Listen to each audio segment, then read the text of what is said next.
얼마 나왔어?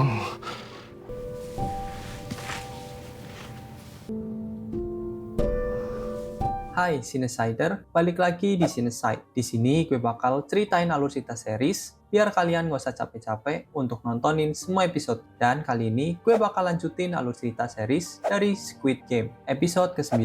Dan tanpa berlama-lama lagi, mari kita mulai alur ceritanya. Di episode sebelumnya, di momen yang mengejutkan, terungkap bahwa frontman, yaitu In-ho, kakak Junho yang selama ini ia cari. Meski telah mengetahui identitas frontman, Junho menolak bergabung dengan dirinya dan akhirnya tertembak jatuh ke laut. Kembali ke tempat permainan, para pemain yang tersisa menghadapi suasana mencekam. Ketegangan antara Gi-hun dan Sang-woo memuncak. Namun malam itu berakhir tragis ketika Sang-woo membunuh Sae-byok, meninggalkan Gi-hun dipenuhi amarah dan dendam.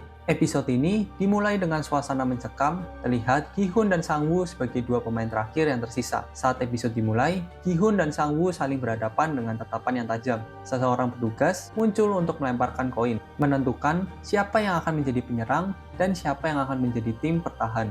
Gi-hun memilih segitiga, dan koin jatuh pada sisi segitiga, menjadikannya penyerang dalam permainan ini. Permainan terakhir ini adalah permainan cumi-cumi yang sebelumnya telah diperkenalkan di awal series. Gi-hun sebagai penyerang memulai permainan dengan mengambil segenggam pasir di tangannya, bersiap menghadapi Sang-woo. Permainan dimulai dengan Gi-hun melompat menggunakan satu kaki. Begitu mendekati Sang-woo, Gi-hun melempar pasir ke arah Sang-woo untuk mengecohnya. Trik ini terlihat berhasil, dan Gi-hun melewati garis pertama dengan mudah. It sounds so romantic.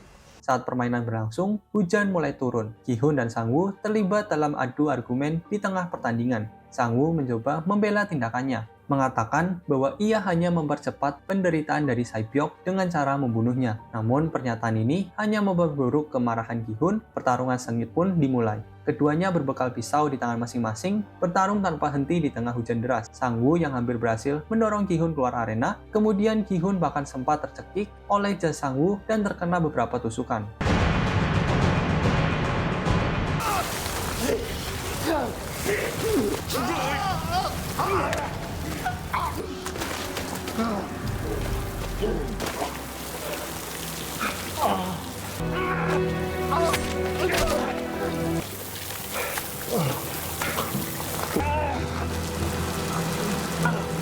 Ketika Gi-hun berada di ujung kekalahan, ia berhasil menahan pisau Sang-woo dengan tangannya. Dalam keadaan putus asa, Gi-hun menggigit kaki Sang-woo dan membalikan keadaan. Ia mengejar Sang-woo dengan pukulan bertubi-tubi. Namun meski dipenuhi amarah, Gi-hun memutuskan untuk tidak membunuh Sang-woo. Pisau yang ia genggam hanya ditancapkan ke tanah tepat di sebelah Sang-woo. Saat kemenangan tinggal selangkah lagi, Gi-hun berhenti dan memutuskan untuk menghentikan permainan. Keputusan ini membuat petugas yang ada di situ segera menghubungi frontman. 우리 두 사람이 포기하면 상우야.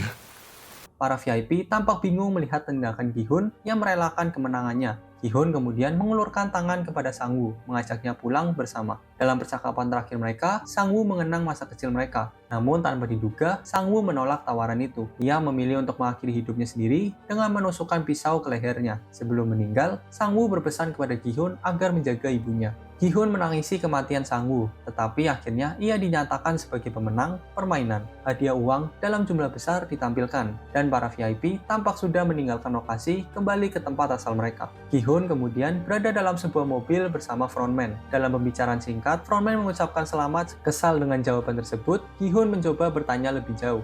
Tetapi gas dilepaskan di dalam mobil, membuatnya kehilangan kesadaran. Beberapa waktu kemudian, Gi-hun dilempar ke jalan dari dalam sebuah mobil limo. Ketika penutup matanya dilepas oleh seseorang, ia menemukan sebuah kartu ATM di tangannya. Gi-hun pun segera pergi ke ATM terdekat untuk memeriksa isinya. Saat memasukkan PIN 0456, saldo sebesar 45,6 miliar won muncul di layar. Tatapan Gi-hun penuh kebingungan dan kekosongan, menyadari betapa mahal harga yang harus ia bayar untuk mendapatkan uang tersebut.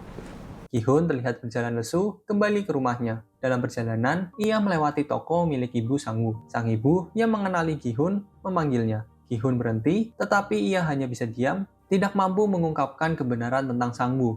Ibu Sang-woo kemudian menyebutkan bahwa ia menyadari ada yang tidak beres dengan ibu Gi-hun. Ia bercerita bahwa biasanya ibu Gi-hun selalu berkeliling untuk berjualan, tetapi sudah 2 hari terakhir tidak terlihat.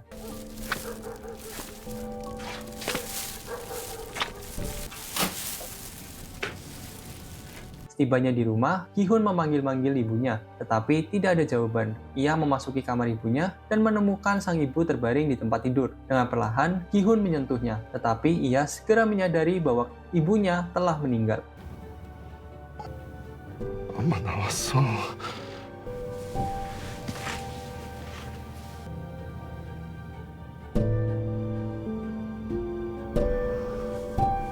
Setahun berlalu, tetapi hidup Gi-hun tidak membaik meskipun ia kini memiliki uang dalam jumlah besar. Penampilannya semakin tidak terurus, dan ia menjalani hari-harinya dengan hampa. Gi-hun terlihat mengunjungi bank tempat uang kemenangannya disimpan. Salah seorang eksekutif bank menawarkan untuk meningkatkan jenis kartu ATM-nya, mengingat saldo besar yang dimilikinya. Sang eksekutif menjelaskan bahwa tipe kartu yang dimiliki Gi-hun saat ini tidak memberikan bunga sama sekali. Ia menolak tawaran tersebut dan hendak pergi meninggalkan tempat itu. Dalam keadaan putus asa, Gi-hun terlihat duduk di pinggir laut. Tiba-tiba seorang penjual bunga menghampirinya, menawarkan bunga-bunga segar. Gi-hun tanpa pikir panjang membeli sikat bunga dari orang tersebut. Ketika ia memeriksa bunga itu, ia menemukan sebuah amplop bertali pink yang ditempelkan pada bunga tersebut. Di dalamnya terdapat surat undangan. Surat itu mengundangnya untuk datang ke gedung Sky lantai 7 pada pukul 23.30. Di bagian akhir surat tertera nama pengirimnya Gaganbu. Gi-hun tiba di gedung Sky lantai 7 sesuai dengan undangan misterius yang ia terima. Di ujung ruangan terlihat seorang pria tua yang berbaring di tempat tidur. Gi-hun mendekat dan terkejut ketika menyadari bahwa pria tersebut adalah Il-nam, pemain 001 yang ia kira telah meninggal dalam permainan. Perasaan kesal dan bingung menyelimuti Gi-hun.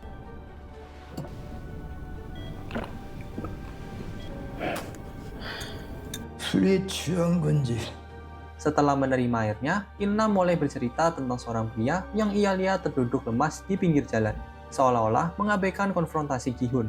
Namun, Gi-hun memotong pembicaraan itu dan terus menuntut jawaban, menuduh Il-nam sebagai dalang di balik permainan tersebut. Gi-hun bertanya apa tujuan dari semua kekejaman itu. Il-nam dengan tenang mengajak Gi-hun untuk bertaruh. Apakah pria yang terduduk di pinggir jalan itu akan mati karena tidak ada yang membantu, atau seseorang akan menolongnya sebelum tengah malam? Jika Gi-hun menang, ia akan mendapatkan jawaban atas semua pertanyaannya. Tetapi jika Gi-hun kalah, ia tidak akan mendapatkan apapun. Sambil menunggu hasil taruhan itu, Gi-hun memanfaatkan waktu untuk melontarkan lebih banyak pertanyaan. Ia bertanya apakah Il-nam memiliki begitu banyak uang sehingga harus menciptakan permainan sadis seperti itu. Namun Il-nam dengan santai membalikan pertanyaan tersebut kepada Gi-hun. Bukankah sulit bagi Gi-hun untuk mendapatkan uang? Il-nam kemudian melanjutkan bertanya kepada Gi-hun, apakah ia masih percaya kepada kebaikan manusia setelah semua yang telah dilaluinya dalam permainan. Gi-hun tidak menjawab pertanyaan itu. Kemudian Gi-hun menuntut alasan Il-nam mengundangnya ke tempat ini. Il-nam menjelaskan bahwa uang yang Gi-hun menangkan seharusnya digunakan untuk menjalani hidup dengan lebih baik. Karena itu adalah hasil dari kerja keras dan keberuntungan Gi-hun selama permainan. Il-nam melanjutkan penjelasannya bahwa permainan ini diciptakan oleh dirinya dan kliennya yang kaya raya, yang merasa bosan dengan hidup mereka yang penuh kemewahan. 재미로 그런 짓을.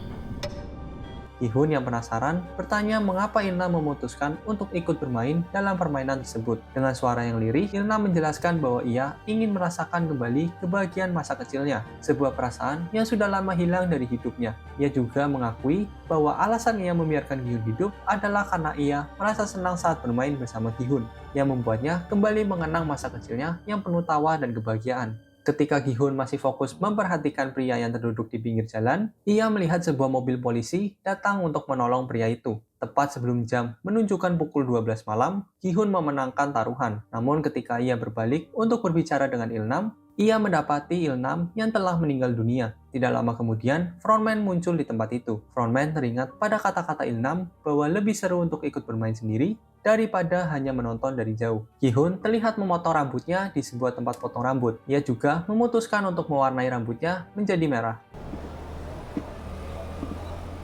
어떻게 해드릴까? 짧게 확 자르실까? Gi-hun kemudian mengunjungi adik Sae-byok di panti asuhan. Ia membawa pizza untuk diberikan kepada Kang Chol. Dalam pertemuan itu, Kang Chol bertanya apakah Gi-hun mengenal Sae-byok atau tidak. Tapi ia tidak memberitahu Kang Chol tentang keadaan sebenarnya Sae-byok. Setelah itu, Gi-hun membawa Kang-chol ke ibu Sang-woo. Ia menitipkan Kang-chol kepada ibu Sang-woo untuk dirawat. Sebelum pergi, Gi-hun memberikan koper kuning kepada ibu Sang-woo. Ketika koper itu dibuka, ibu Sang-woo terkejut menemukan bahwa koper tersebut penuh dengan uang. Di atas uang itu terdapat catatan dari Gi-hun yang bertuliskan bahwa ini adalah uang yang selama ini dipinjam dari Sang-woo. Gi-hun terlihat berada di perjalanan menuju bandara. Ia tampak menghubungi anaknya di telepon, berjanji akan segera bertemu. Namun dalam perjalanannya, ia melihat pria yang dulu memberinya kartu nama untuk permainan Dadakji. Tanpa berpikir panjang, Gi-hun mengejar pria tersebut. Sayangnya, pria itu berhasil melarikan diri. Gi-hun menemukan kartu nama yang ditinggalkan oleh pria tersebut dan memperingatkan orang lain di sekitar agar tidak ikut dalam permainan itu. 그건 되나요? Gi-hun akhirnya melanjutkan perjalanan ke bandara, namun saat ia hendak menaiki pesawat, ia terhenti di tengah jalan. Ia mengeluarkan kartu nama yang ia temukan dan menelpon nomor yang tertera di kartu tersebut. Dalam panggilan itu, sebuah suara misterius menjawab, meminta Gi-hun untuk menaiki pesawat dan melanjutkan hidupnya. Tanpa ragu, Gi-hun berbalik badan dan meninggalkan gerbang keberangkatan. Ia memutuskan untuk tidak menaiki pesawatnya, memilih cari tahu lebih dalam tentang orang-orang di baliknya. Oke, sekian alur cerita dari Squid Game episode ke-9. Dan rating gue untuk season kali ini, untuk plot sendiri gue kasih di 8,5. Karena menurut gue dari segi cerita udah unik, dan tentunya karena bawa tema yang beda juga jadi lebih oke. Apalagi cara pandang hidup dari para VIP yang unik-unik juga menurut gue. Karena mereka ngerasa dunia ini membosankan, jadinya mereka buat permainan yang mematikan. Tapi di satu sisi mereka juga menjunjung tinggi keadilan. Terus juga plot twist di akhir menurut gue unexpected. Meskipun dari awal gue udah ngerasa ada yang aneh dari pemain 001. Tapi ada yang buat bingung juga di bagian akhir. Contohnya kayak ibu Sang-woo yang nggak nyariin anaknya hilang kemana. Atau mungkin udah dikasih tahu Gi-hun. Terus juga Gi-hun yang awalnya mau nemenin anaknya, tiba-tiba berubah pikiran untuk cari dalang dari permainan Squid Game. Entah kenapa bisa tiba-tiba berubah pikiran tersebut, dan ya menurut gue kurang sih di situ. Lalu juga gue mikirnya sih mungkin karena ada season 2-nya, jadi dibuat untuk kelanjutan di next season-nya. Terus untuk karakter